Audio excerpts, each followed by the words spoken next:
In order for there to be racial equity, there has to be diversity. And we're running the risk of creating a community that lacks that. Webster has a reputation of being just for wealthy people or just for rich people, But when the reality is, there's certain parts of Webster, we all know the big, beautiful mansions and all of that, but all around that are hardworking people, whether it's North Webster, South Webster, Tuxedo Park, and it's just becoming increasingly difficult for people to be able to afford to live here. There's a gentrification that's going on, and not only in North Webster, but and gentrification is not just about race, it's also about finances.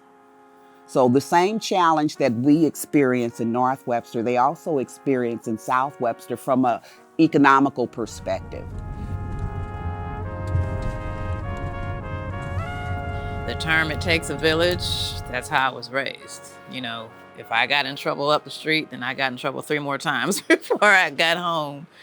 But I appreciated that. And I lived in Atlanta for about 13 years, and I moved back home. And that was one of the reasons I wanted to come home, was I missed that community, that working together and that love and that just, it was a huge extended family to me.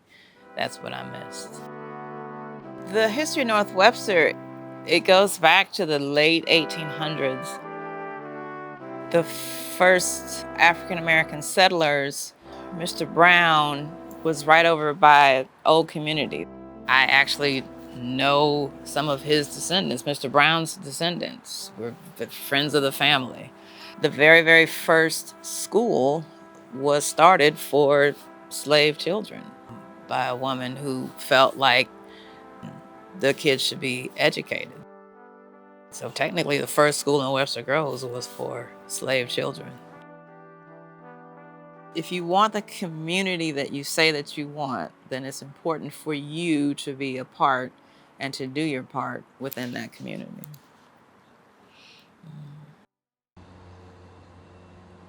When we talk about the American dream, for a lot of people, the American dream involves home ownership. And that is part of how we think about ourselves as a society. So number one, it's provides some access for everyone to a little portion of that traditional definition of the American dream. I think for a lot of families, though, it's one way that you build wealth, that you also then from generation to generation can pass on some wealth to your children. And not everybody has access to that opportunity in our society, and we want to maintain in our community the access to the ability to pass on that wealth in your family and maintain it and accumulate a little bit of it.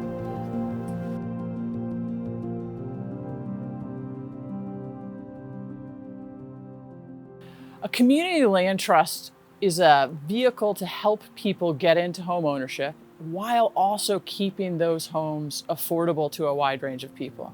And the way it works is the trust owns the land, but the homeowner owns the house. And so you get to build some wealth when you sell the house, but because the land is maintained by the trust, that's how land trusts keep things affordable. So Webster Groves right now has a really wide range of housing price points. You can buy a house for $75,000. You can buy a house for $1.2 million if you want to.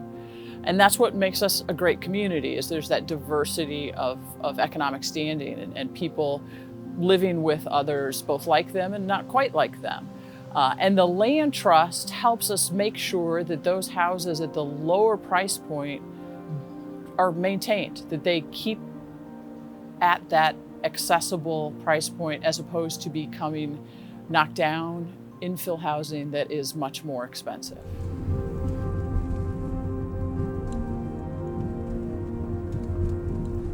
The benefit of a land trust would be to create a vehicle to assist in obtaining some of these properties that are excellent properties with no need to tear them down, good bones, good structure that can be renovated and then remain accessible and affordable to, hardworking, middle-income families. And that's what I think a land trust would help us to do.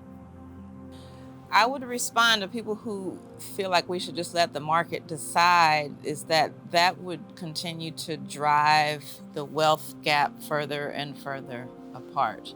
The market is inequitable.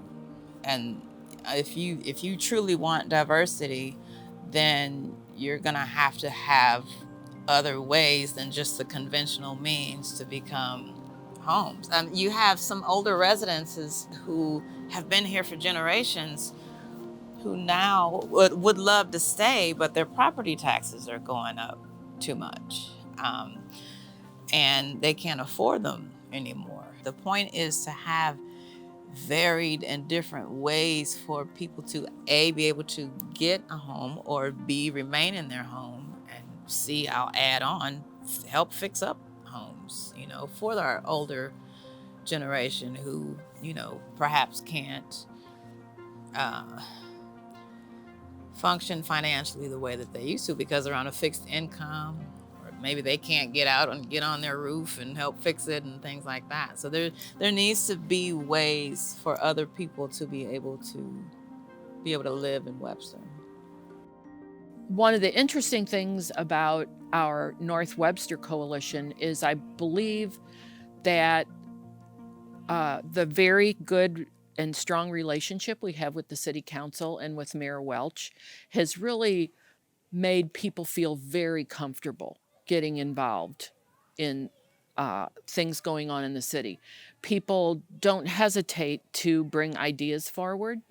So if you really want your voice to be heard and you want your opinion to matter, establishing that relationship with the city administrators and representatives is key. And I think organizations like ours are a way to do that. And I think what I've learned over the years is that 99.9% of people want a job so that they can provide for their family, so their family has a safe place to live and their kids have a chance at a decent education. That's what people want, period. And how they go about getting that is different for different people, but I think everybody needs the opportunity to have that. Everybody needs a chance to do that.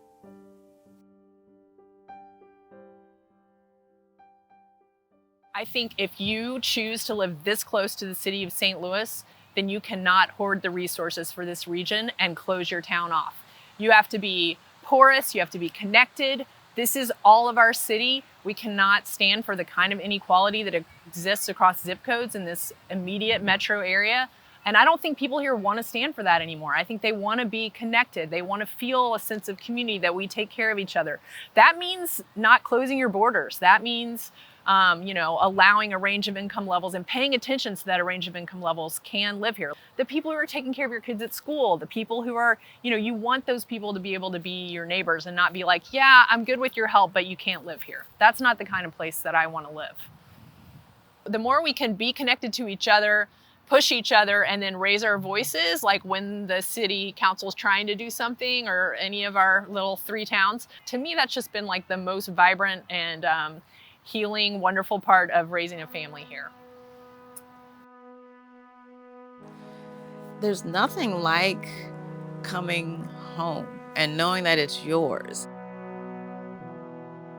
A home is more than a building. It's not just the walls and the roof over your head.